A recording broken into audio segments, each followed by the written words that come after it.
Permítame iniciar con una pregunta, mis hermanos. ¿Te has preguntado por qué sigues siendo cristiano? ¿Te has preguntado por qué sigues siendo cristiano? ¿O te has preguntado, ¿realmente soy cristiano?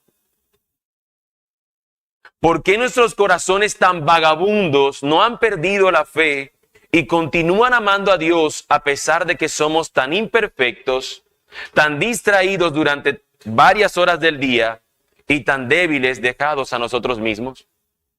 ¿Te has preguntado eso? ¿Por qué sigues siendo cristiano? ¿Por qué tu fe no se ha perdido? ¿Por qué a pesar de tener un corazón que se abandona completamente muchas veces a otra cosa que no es Dios, por qué continúas siendo cristiano? ¿Por qué continúas teniendo fe?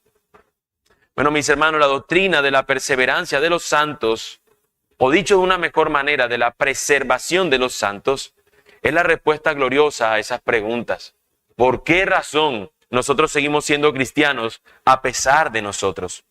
Así que permítanme entrar en cuestión inmediatamente, tratando de definir lo que significa esta doctrina acerca de la perseverancia o preservación de los santos. Cualquier doctrina, mis hermanos, que nosotros creamos, estudiemos y obedezcamos, debe desprenderse y afirmarse desde las mismas Escrituras. Permítanme usar una definición por parte del pastor Miguel Núñez, que se desprende precisamente de la Escritura. A la luz de la revelación de Dios, puedo definir la doctrina de la perseverancia de los santos de la siguiente manera. Los que verdaderamente han nacido de nuevo serán preservados por el poder de Dios hasta el final, y los que así perseveran dan evidencia de que ciertamente fueron regenerados por Dios. Voy a repetir de nuevo la definición y luego lo entraré a explicar los dos puntos que de allí se desprenden. A la luz de la revelación de Dios, puedo definir la doctrina de la perseverancia de los santos de la siguiente manera. Los que verdaderamente han nacido de nuevo serán preservados por el poder de Dios hasta el final. Y los que así perseveran dan evidencia de que ciertamente fueron regenerados por Dios. Esto nos arroja, mis hermanos, dos verdades que tenemos que considerar en cuanto a esta doctrina. Son muchas, pero al menos desde esta definición mencionaré dos. La primera de ellas, mis hermanos, es que la preservación es hasta el fin. Incluye este asunto de que el Señor a los que son suyos, a los que han nacido de nuevo, los preserva hasta el fin, como leíamos en nuestro texto en Filipenses 1, ¿no?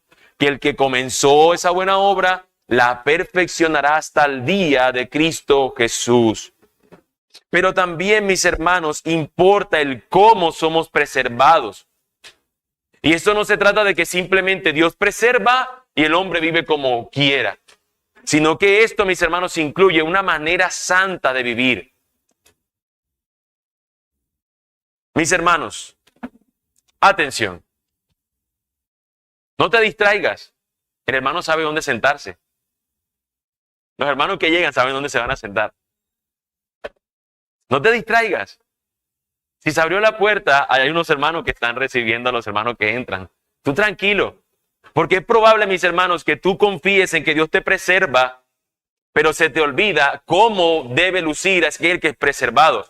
Y es precisamente eso lo que estoy diciendo, que es parte de esta definición. No solamente que Dios nos preserva, wow, maravilloso, grandioso Dios, me sostendrá hasta el final. Pero mi hermano, también es importante cómo este creyente está viviendo. Y eso forma parte también de esta doctrina. No es solamente que el que se preserva se mantiene haciendo lo que quiera. Y pongo una ilustración que no es la mejor de todas. Pero cuando usted ve que un producto está sellado, está preservado, él se mantiene en unas condiciones óptimas. Si usted simplemente una lata de algún pescado, no sé, una lata de atún, usted no la va a poner sobre fuego o no la va a poner sobre alguna cuestión porque ya tiene unos elementos para poderse preservar. Sí, está preservada hasta el día que se abra y sea el día de su consumo. Pero ciertamente, mis hermanos, requiere unas condiciones. Y aquí nosotros nos vamos a dar cuenta que el que es del Señor, si bien es cierto que es preservado hasta el final, hay una evidencia en la cual Él debe mantenerse. Y nosotros debemos estarnos haciendo esa misma pregunta, no solamente por qué mi corazón vagabundo no ha perdido la fe, sino cómo debe vivir este corazón y no ser tan vago.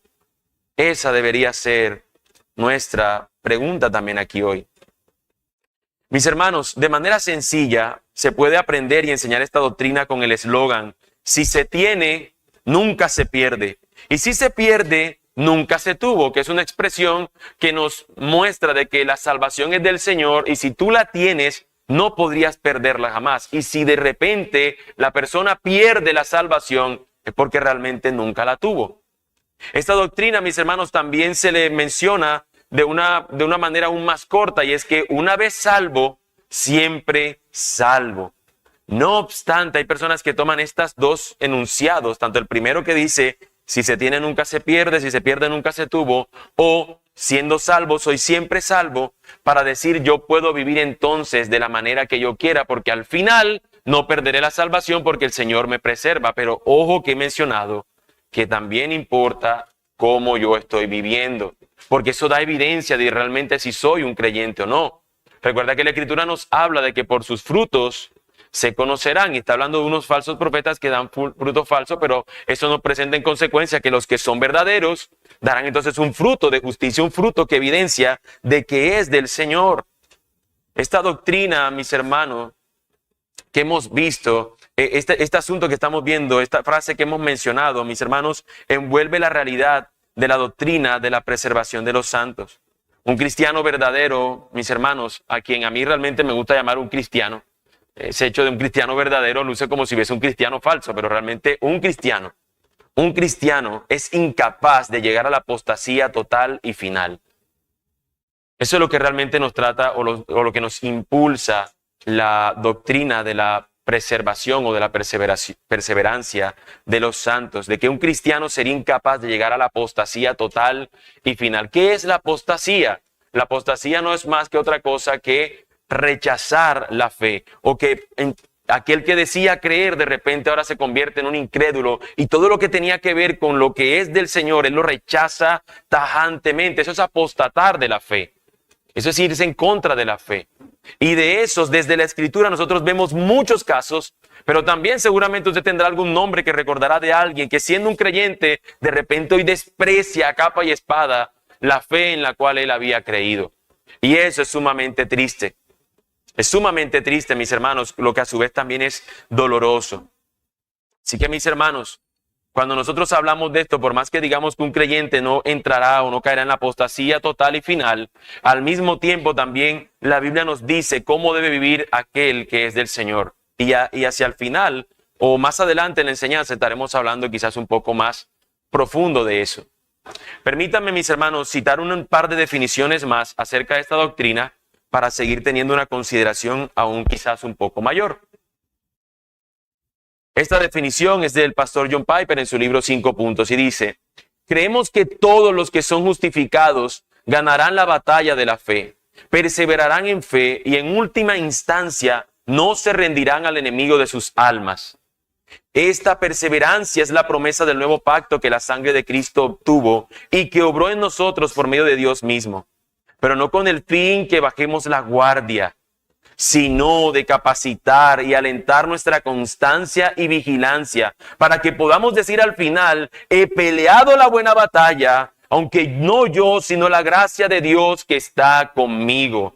Esta perseverancia, mis hermanos, no es una perseverancia donde nosotros simplemente vemos como que Dios haga, al final Él se encarga y me salva y yo vivo como yo quiera. No, consiste también en una vigilancia allí atenta de cómo estoy viviendo, de cómo estoy considerando. Si bien Dios promete rescatarme a pesar de mis pobres esfuerzos, yo también, mis hermanos, al mismo tiempo debo considerar, como lo dice el mismo Pablo, he peleado la buena batalla. Si él dice que ha peleado la buena batalla, porque él se estaba observando como un soldado que estaba con arma, que estaba con todos los elementos de un militante para él poder combatir contra el enemigo de nuestras almas, contra los enemigos de nuestro ser, el pecado, el enemigo. Contra todas estas cosas él estaba armado. Y él sabía que había peleado una buena batalla. Para poder él saber de que ha peleado una buena batalla debía hacerse un autoexamen, un autorreconocimiento. Y lo mismo, mis hermanos, debemos nosotros considerar. Una definición más respecto a la doctrina de la perseverancia de los santos y quizás más sencilla. Esta doctrina significa que todos los cristianos, aunque no tengan vidas perfectas, ganarán la violenta batalla de la fe contra la incredulidad, porque Dios les guardará y concederá la victoria que Jesús garantiza, ya que Él nos compró en la cruz. En resumidas palabras, mis hermanos, la doctrina de la perseverancia se trata de la permanencia de nuestra salvación.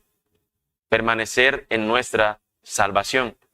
El día que el Señor de antemano Él nos eligió desde antes de la fundación del mundo, un día nosotros fuimos convertidos, fuimos regenerados, ese día se produjo un nuevo nacimiento, nosotros empezamos a crecer y andar, ese día que fuimos justificados empezamos a andar en esto que conocemos como la santificación. Si nos damos cuenta, todo eso son elementos de la salvación, lo que pasó desde la eternidad pasada, lo que sucedió en un momento de nuestra historia cuando fuimos regenerados, cómo continuamos nosotros ahora en esta santificación progresiva hasta el día final de la glorificación. Todo esto forma parte de la obra de salvación del Señor, de su plan de redención completo hacia aquellos que van a ser salvados, pero también personal hacia nosotros, que el Señor nos salvó en un momento determinado de nuestra propia historia, hasta el día de Cristo Jesús. Él promete eso.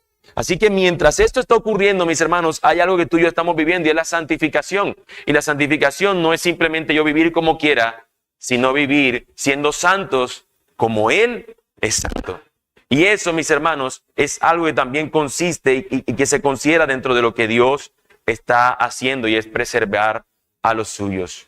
Como dice la palabra del Señor en Mateo 10:22, pero el que persevere hasta el fin, ese será salvo. Nos incluye la idea de una perseverancia. Se trata de una perseverancia en la que permanece el creyente hasta el final y en la que Dios lo sostiene. Lo que he hecho hasta ahora, mis hermanos, es definir esta doctrina, pero permítanme ver dónde está su fundamento en la palabra del Señor. Así que quiero mostrar evidencia bíblica de la doctrina de la perseverancia. Esta enseñanza, mis hermanos, no solo se deduce de lo que ya hemos visto en esta serie, considerando las anteriores enseñanzas de esta doctrina, de estas 5 partes de esta serie de las doctrinas de la gracia, no solamente se deduce de allí, sino que realmente tiene un fundamento bíblico que lo encontramos de manera explícita, no implícita, no como sugerido, sino de manera clara y contundente. Lo encontramos en toda la Escritura. Y yo tomaré algunos textos bíblicos para presentar precisamente estas evidencias. Segunda carta de Juan, versículo 9, o segunda de Juan 9, porque nada más es un solo capítulo, segunda de Juan 9. Cualquiera que se extravía y no persevera en la doctrina de Cristo, no tiene a Dios. El que persevera en la doctrina de Cristo, ese sí tiene al Padre y al Hijo. Nos habla de una perseverancia en la doctrina. Esa es una consideración acerca de los nuestros. Los que no, cualquiera que se extravíe, no persevera en la doctrina de Cristo, realmente no lo tiene a Él. Primera los Corintios 1, versículos 7 y 8. Esperando la manifestación de nuestro Señor Jesucristo, el cual también nos confirmará hasta el fin, para que seáis irreprensibles en el día de nuestro Señor Jesucristo. ¿Quién es el que preserva? ¿Quién es el que hace irreprensible? Dios a los suyos. En el anterior texto vemos la misma idea, solamente que estamos viendo una cuestión desde una óptica, en este caso humana, porque nos dice: cualquiera que se extravíe y no persevere en la doctrina de Cristo no tiene a Dios. El que persevera en la doctrina de Cristo, ese sí tiene al Padre y al Hijo. Así que desde la óptica humana, digamos como desde nosotros, nos vemos como perseverando. Cuando lo vemos desde el lado de Dios, vemos Él obrando en nuestra preservación. Así que el asunto porque nosotros estamos perseverando es consecuencia de que Dios nos está preservando. Como también lo veremos de hecho en el texto que será predicado en la mañana de hoy. Como a pesar de Jacob, el Señor está obrando para cumplir su propósito, su plan de salvación, de redención, su plan de escogerlo a Él. En otras palabras, mis hermanos, alguien que renunció a la fe en Jesús como su Señor y Salvador nunca tuvo una fe verdadera. Es importante recordar que esta doctrina es llamada la perseverancia de los santos, no el libertinaje de los santos. La perseverancia, perseveramos, continuamos, avanzamos en la fe en la que hemos creído. No se trata de una renuncia constante a los valores o al valor que el Señor nos ha dado en su misma palabra, que es su ley, para considerar a nosotros como esa miel dulce a nuestro paladar y vivir conforme a las demandas de ella. Nosotros, mis hermanos, debemos saber que no se trata de un libertinaje. Quien piensa así realmente es malvado desde su propio corazón. Quien toma una doctrina como esta y dice y acusa, decir, mira, me dice que voy a ser perseverado hasta el fin, dale, yo vivo como quiera. Salvo siempre salvo. Vivo como yo quiera. El tal no es más sino un malvado, y la sinagoga que eso predique no es más sino una sinagoga de Satanás. Porque aquel que es del Señor, que es nacido de nuevo, vive para esta novedad de vida. No vive para una vida lasciva, pecaminosa, que era lo que él estaba anteriormente. El Señor nos despertó, nos iluminó, nos trajo a una nueva vida. De manera que aquel que es del Señor, su vida muestra o evidencia esa transformación, esa novedad de vida. Primera de Juan 3:9 dice, ninguno que es nacido de Dios practica el pecado, porque la simiente de Dios permanece en él. No puede pecar porque es nacido de Dios. 2 veces dice la misma idea. Esto lo hemos nosotros dicho en anterioridad, ¿no? Cuando la idea, un enunciado, te dice la razón y luego te fortalece ese enunciado. Miren cómo nos dice ese texto. Ninguno que es nacido de Dios practica el pecado. ¿Por qué? Porque la simiente de Dios permanece en él. No puede pecar porque es nacido de Dios. ¿Recuerdan cómo se llama eso? Cuando tenemos esta idea de que tenemos un enunciado inicial, luego otro, se completa en la mitad y luego continuamos en lo otro. ¿Se acuerdan cómo se llama eso? Cuando estudiamos aquella enseñanza estudiando la Biblia. Se llama quiasmo, ¿lo recuerdan? Quiasmo, yo sé que la palabra no es tan común. Un quiasmo es esa idea, ¿no? Como que empieza con un enunciado y luego lo va haciendo como en reversa. Así nosotros vemos que aquí hay uno donde se nos presenta que ninguno nacido de Dios practique el pecado porque la simiente de Dios permanece en él. Y no puede pecar porque es nacido de Dios. Mis hermanos, este asunto de practicar el pecado es donde tenemos que considerar, porque ciertamente todos los que estamos acá pecamos.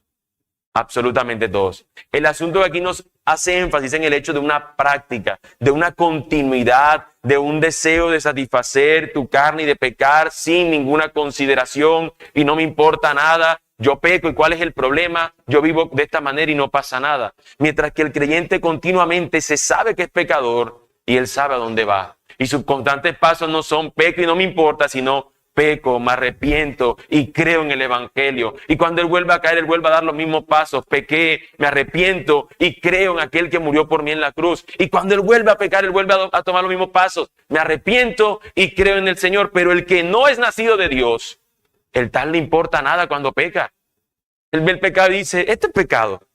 Este es gozo y deleite para mí. No es a eso de lo que está hablando el texto. El texto está hablando claramente que el que es de Dios no practica el pecado, no se deleita y no persigue realmente el pecado como una búsqueda loable, sino que es todo lo contrario. Él busca amar y obedecer al Señor. Respecto, mis hermanos, a esto, la Biblia también nos dice, y ya lo vimos de hecho ahorita en Mateo, Marcos 13:13 nos dice, y ustedes serán odiados de todos por causa de mi nombre, pero el que persevere hasta el fin, ese será salvo. Aquí el Señor está hablando de una condición donde los suyos serían perseguidos, pero que ellos perseveren hasta el fin y serán salvos. Y la persecución aquí era una persecución física, real, pero nosotros hoy en nuestros deseos y anhelos también podría convertirse a veces en un tipo de persecución o en un tipo de tentación o en la tentación misma donde nosotros luchamos contra ella y debemos perseverar en ella. El punto, mis hermanos, de esta doctrina es que perseveramos porque Dios nos preserva y obra en nuestros corazones para que nunca nos desviemos definitivamente del camino. Esto no podemos comprenderlo a plenitud por ahora, pero la Biblia, mis hermanos, no ha callado al respecto. De hecho, leímos al comenzar Filipenses 1:6. Estoy convencido precisamente de esto. Está hablando Pablo a esta iglesia en Filipos. Estoy convencido de esto, mis hermanos, que el que comenzó en ustedes la buena obra, la perfeccionará hasta el día de Cristo Jesús. Pregunto, ¿quién empezó la obra? ¿Quién la empezó? El Señor. ¿Y quién la perfeccionará hasta el final? El Señor. O sea que la cuota inicial de fe, el mantenerme en la fe y vencer al final en la fe, todo es obra del Señor. Desde nuestra óptica se luce como tú diciendo, me aparto de esto que es pecaminoso, no amo esto, desecho esto, amo a mi Señor y su palabra. Eso luce desde nuestra óptica. Pero es el Señor quien está obrando por medio de su Santo Espíritu en nosotros, llevándonos y conduciéndonos a estos nuevos placeres para nosotros, este deleite que antes para nosotros era algo que rechazábamos. Así que las dos cosas están sucediendo al mismo tiempo. El Dios soberano y el hombre quien vive no libre como para tener un libertinaje, sino libre, cautivo a la voluntad del Señor. ¿Entiendes esa paradoja? Con una libertad cautiva a la voluntad del Señor. En ese mismo texto o en la misma carta de Filipenses, mis hermanos, el capítulo siguiente, capítulo 2, versículos 12 y 13, se nos dice que es Dios quien produce en los suyos tanto el querer como el hacer por su buena voluntad. Es decir, no solamente que tus deseos cambian, sino que el poder abrazar y suplir estos deseos nuevos, Él es quien los lleva a cabo por su buena voluntad, el querer y el hacer. En Hebreos 13, 20, 21 también se nos menciona algo importante hacia el final de la carta. Y el Dios de paz, que resucitó de entre los muertos a Jesús nuestro Señor, el gran pastor de las ovejas, mediante la sangre del pacto eterno, los haga aptos en toda obra buena para hacer su voluntad, obrando Él en nosotros lo que es agradable delante de Él mediante Jesucristo, a quien sea la gloria por los siglos de los siglos. Amén. Nótense en esta oración final del autor de la carta a los Hebreos cómo las dos cosas se ven. Dios obrando y el hombre actuando. Dios obrando en preservarlos, el hombre actuando perseverantemente en la fe en la cual ha creído. Y el Dios de paz, que resucitó de entre los muertos a Jesús nuestro Señor, el gran pastor de las ovejas, mediante la sangre del pacto eterno, Él haga algo en ustedes. ¿Qué cosa? Los haga aptos en toda buena obra. Tú tienes que hacer la buena obra, que Él te haga apto para ella, para que la hagas conforme a su voluntad. ¿Qué más dice el texto? Obrando Él en nosotros lo que es agradable delante de Él mediante Jesucristo, a quien sea la gloria por los siglos de los siglos. Amén. Por eso la gloria, mencionamos en la salvación, es del Señor, mis hermanos. La gloria es de nuestro Dios, porque Él es quien salva y Él es quien preserva a los suyos. Hemos visto, mis hermanos, creo que algunos textos, no sé si sean suficientes, pero para evitar este asunto de que si la evidencia bíblica que he mencionado es suficiente o no, quisiera que pudiéramos entonces leer unos 6 versículos más, los cuales son unos hermanos a los cuales les he dado el texto para que lo puedan leer.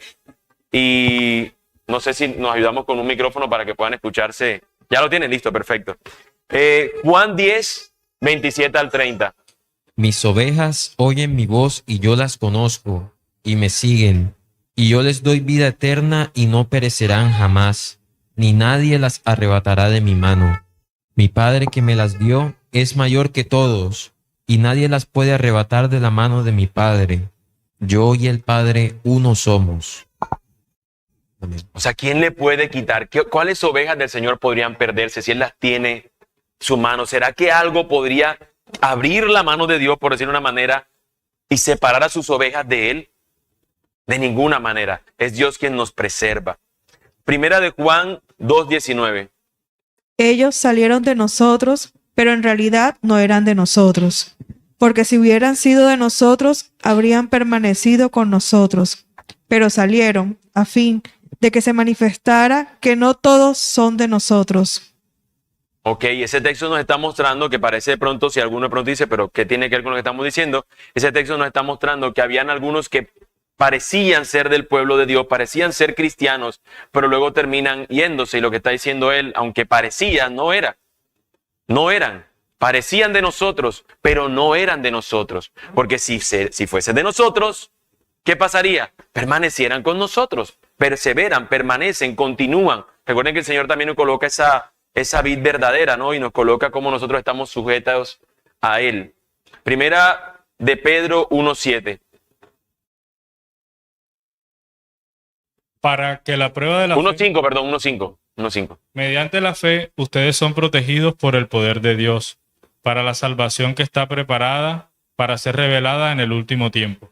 Amén. Mediante la fe, ¿no? Nosotros somos allí protegidos, escondidos en Él estamos.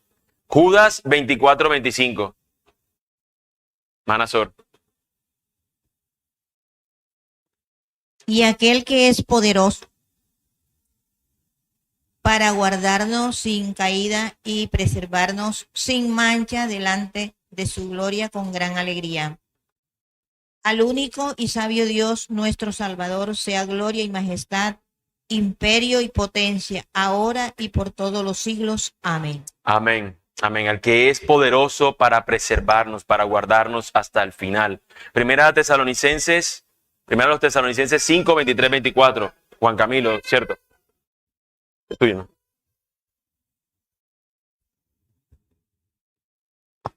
El mismo Dios de paz os santifique por completo, y todo vuestro ser, espíritu, alma y cuerpo sean guardados irreprensiblemente para la venida de nuestro Señor Jesucristo. Fiel es el que los llama, el cual también lo hará.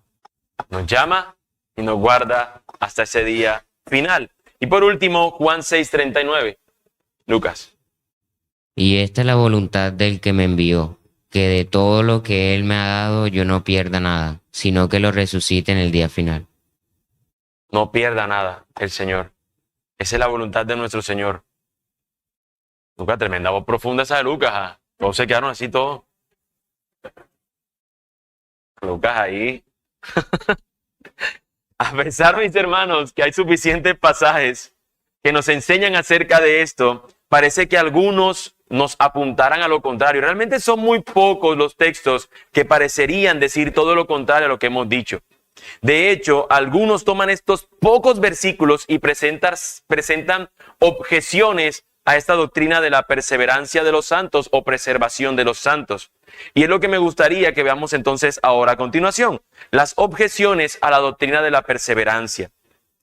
Mis hermanos, realmente el texto que yo mencionaré es quizás el texto más usado para sostener todo lo contrario a esta doctrina. Y me parece realmente que es hasta insensato en cierta manera basar una contraparte a algo en un solo versículo o como fuerza en un solo versículo cuando vemos evidencia mayoritaria en más pasajes acerca de lo que nos dice esto. Pero recuerden, la escritura no se trata de contrarrestar dos aparentes contradicciones y a ver cuál es más fuerte.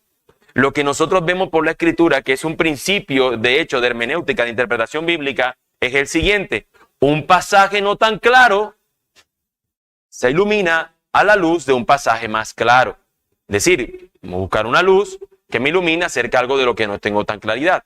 Y eso es lo que nosotros vemos que es nuestra intención cada vez que nos topamos con un pasaje un tanto más oscuro. Pero, mis hermanos, no se trata de colocar dos pasajes y debatirlo. Bueno, vamos a ver qué dice aquí. La fuerza de ti, que se peleen allí como si se tratara de un combate o de un ring, donde dos versículos bíblicos se enfrentan a un asalto. No se trata de eso, mis hermanos. Se trata de entender qué nos dice un pasaje y qué es lo que está allí tratando de decirnos. El pasaje en consideración, mis hermanos, es Hebreos 6, versículos del 4 al 6. Dice la palabra del Señor. Porque en el caso de los que fueron una vez iluminados, que probaron del don celestial y fueron hechos partícipes del Espíritu Santo, que gustaron la buena palabra de Dios y los poderes del siglo venidero, pero después cayeron, es imposible renovarlos otra vez para arrepentimiento, puesto que de nuevo crucifican para sí mismos al Hijo de Dios y lo exponen a la ignominia pública. Este texto, mis hermanos, nos presenta un desafío, porque nos hace ver de unos que habían sido iluminados, gozaron del Espíritu Santo, pudieron estar entre el pueblo del Señor, sin embargo hoy abandonan esta fe y a los cuales Él le dice, esos tales, ya ellos, el sacrificio de Cristo para ellos ya no va. Básicamente, estoy parafraseando un poco lo que dice el texto, pero eso es lo que trata como decirnos el texto. En una primera lectura, mis hermanos, nos presenta una contrarrestación o es contrario a todo lo que hemos estado viendo. Para muchos, mis hermanos, la manera de ver este pasaje es que no se trata de creyentes, sino más bien de algunos que parecían que eran, pero realmente no lo eran. Cuando nos habla de que han sido iluminados, cuando nos habla de que estos gozaron del Espíritu Santo, bajo ninguna circunstancia ven algunos lo que nos está diciendo ahí que eran creyentes, sino que simplemente eran personas, y pudiéramos utilizar como ilustración la parábola del sembrador, ¿no? Aquellos que parece que sembró el evangelio y parece que va creciendo como la plantita, pero a ver, una es sofocada y la otra el sol termina secándola, ¿no? Una sofocada por espina y la otra el sol quemándola. Pareciera como que es un intento, pareciera como que está creciendo la planta, pero realmente no da fruto, realmente no es un creyente. Y algunos ven este pasaje como de esa manera. Aquí simplemente se trata de unas personas que no son creyentes y el autor está diciendo eso, esos que se fueron y que renunciaron al Señor, ya eso no hay que predicarles. Ahora, no está del todo mal en el sentido de que eso puede pasar, pero yo creo que no es eso lo que está tratando de decirnos el texto. Otros autores, por su parte, presentan de que aquí lo que se está haciendo es una especie de argumentación que está utilizando el autor, y permítame utilizar el nombre o el término más técnico, y ya lo explicaré, que se considera un argumento llamado ad hominem, o ad hominem, cuando no lo leo así rápidamente. Y lo que significa es ese argumento que yo hago contra el hombre. Ese argumento, por ejemplo, que tú le digas a una persona, no me gustan las camisas azules, entonces yo ataco ahí, no me gustas tú porque tú tienes camisa azul. Entonces en vez de la argumentación es por qué no me gusta el color azul, lo que ataco es porque tú lo llevas puesto y estoy atacando básicamente a una persona. Bueno, eso no es lo que está utilizando el autor acá, sino es el argumento que tiene que ver con lo que la persona pudiera querer hacer. Ya lo explico. Lo que intentan algunos explicar acerca de este texto es, lo que está haciendo el autor es lo que Pablo utiliza cuando habla acerca de la resurrección. En la carta a los Corintios, en el capítulo 15, cuando él nos dice, si la resurrección de Cristo no es verdad, vana entonces sería nuestra fe. Es decir, él utiliza un argumento para decir, si esto no es cierto, entonces esto tampoco es posible, vana en nuestra fe. Es como decir, si tú como creyente vives de esta manera, si tú como creyente eres de esto que fue iluminado, pero considera el irse, el apartarse como una posibilidad, entonces realmente el sacrificio de Cristo para ti ha sido en vano. Tú realmente no aprecias o tú realmente no valoras lo que Cristo ha hecho. Pero mis hermanos, si bien es cierto que estos argumentos pudieran tener cierto sentido, yo creo que realmente la misma Escritura nos va a arrojar de qué se está tratando este texto cuando estudiamos toda la carta. Y la voy a tratar de hacer de manera general y rápida para poder ver qué es lo que está tratando de hacer el autor con la audiencia que él tiene en mente. Lo digo, mis hermanos, porque versículo siguiente a este versículo 6 y 7 que leímos, los versículos 9 y 11 del capítulo 6 nos dicen, pero en cuanto a ustedes, amados, aunque hablemos de esta manera, estamos persuadidos de las cosas que son mejores y que pertenecen a la salvación, porque Dios no es injusto como para olvidarse de la obra de ustedes y del amor que han mostrado hacia su nombre, habiendo servido y sirviendo aún a los santos. Pero deseamos que cada uno de ustedes muestre la misma solicitud hasta el fin, para alcanzar la plena seguridad de la esperanza, a fin de que no sean perezosos, sino imitadores de los que mediante la fe y la paciencia heredan las promesas. Mis hermanos, en mi opinión, creo que se tiene razón en ambos puntos de la postura en cuanto a lo que pudiera ser cierto, pero en cuanto a lo que es este texto, mis hermanos, yo creo que lo que nos está tratando de hacer el autor es presentarnos una advertencia de lo que puede ser una realidad para aquellos que piensen que están firmes y que no puedan caer, para aquellos que piensen que están o que pertenecen al pueblo de Dios y simplemente dejen de perseverar. Porque él va a empezar a mencionar ciertas personas que no vivieron de esa manera perseverante y por ende no pudieron hasta el final alcanzar lo que debían alcanzar. Mis hermanos, la manera como debemos ver este pasaje es como esa advertencia real. Es una advertencia a no abandonar la fe. El autor quiere que nos mantengamos firmes. Básicamente, como decía hace un instante, se trata de una perspectiva de óptica. Por un lado, mis hermanos, nosotros sabemos que los que son del Señor, desde la óptica divina, desde la mirada celestial, ellos no se van a perder jamás. Pero desde la óptica humana, mis hermanos, nosotros luchamos porque sabemos que hay una manera santa de vivir. Lo que el autor está tratando de decirle al pueblo es, considera cómo estás viviendo, persevera, mantente. Aquellos que piensan y que se van no son del Señor. Aquellos que están andando, que fueron iluminados, que el Espíritu Santo estuvo sobre ellos o que gozaron de estas cosas, porque viven de este tipo de cosas, incluso si estos se descuidan, podrían llegar a perderse. Ojo, no es que la salvación se pierda, es que estos pensaban que la tenían. y simplemente se perdieron. Mis hermanos, es como cuando el Señor se le presentarán en el día final a algunos y le digan, Señor, en tu nombre hice esto, en tu nombre hice lo aquello, y el Señor le dice, no te conozco, apartado de mí, hacedor de maldad. Ellos pensaban que lo era. Mis hermanos, la carta a los hebreos busca ayudar a los creyentes a continuar la carrera, a que mantengamos los ojos puestos donde deben estar, los ojos puestos en Jesús. En los capítulos 3 y 4, claramente anteceden al 6, en los capítulos 3 y 4, él habla de algunos que endurecieron su corazón y que no pudieron entrar, no pudieron ser parte del pueblo de Dios y por ende no entraron a la tierra prometida. Capítulos 3 y 4, el autor va a mencionar al pueblo de Israel que por su endurecimiento de corazón no pudieron avanzar, no perseveraron y por ende no entraron a la tierra prometida. Y él va a tomar esa ilustración para claramente advertirle al pueblo del Señor al cual se está dirigiendo el autor de la carta a los hebreos, para decirle, nótense como unos que eran parte del pueblo del Señor no entraron a la tierra prometida. Considera tú tu propia vida. Es una clara advertencia examinar la fe y permanecer en ella, como lo vimos en esos versículos 9 y 11. Sumado, mis hermanos, a esta advertencia la encontraremos también en los versículos 26 y 27, pero ya del capítulo 10. Miren lo que nos dice. Porque si pecaremos voluntariamente después de haber recibido el conocimiento de la verdad, ya no queda más sacrificio por los pecados, sino una horrenda expectación de juicio y de hervor de fuego que ha de devorar a los adversarios. Otra vez la misma idea la repite. Si pecáremos voluntariamente después de haber recibido el conocimiento de la verdad, ya no queda más sacrificio por los pecados. Si después de haber sido expuesto a la verdad, aún continúas viviendo de la misma manera que antes, entonces realmente el sacrificio para ti ya no es más.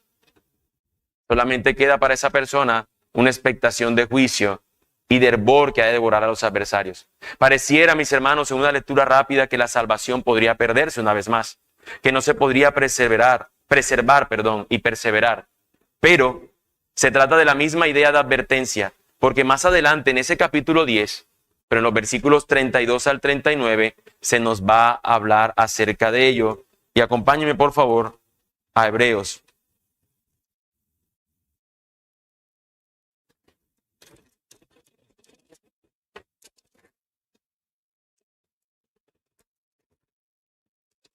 Hebreos capítulo 10, versículos 32 al 39. Nos dice la palabra del Señor. De hecho, en esta versión habla como la necesidad de perseverar, como un título allí sugerido. Pero recuerden los días pasados, cuando después de haber sido iluminados, ustedes soportaron una gran lucha de padecimientos, por una parte siendo hechos un espectáculo público en oprobios y aflicciones, y por otra siendo compañeros de los que eran tratados así, porque tuvieron compasión de los prisioneros y aceptaron con gozo el despojo de sus bienes, sabiendo que tienen para ustedes mismos una mejor y más duradera posesión. Por tanto, no desechen su confianza, la cual tiene gran recompensa, porque ustedes tienen necesidad de paciencia para que cuando hayan hecho la voluntad de Dios obtengan la promesa. Porque dentro de muy poco tiempo el que ha de venir vendrá y no tardará. Mas mi justo vivirá por la fe, y si retrocede, mi alma no se complacerá en él.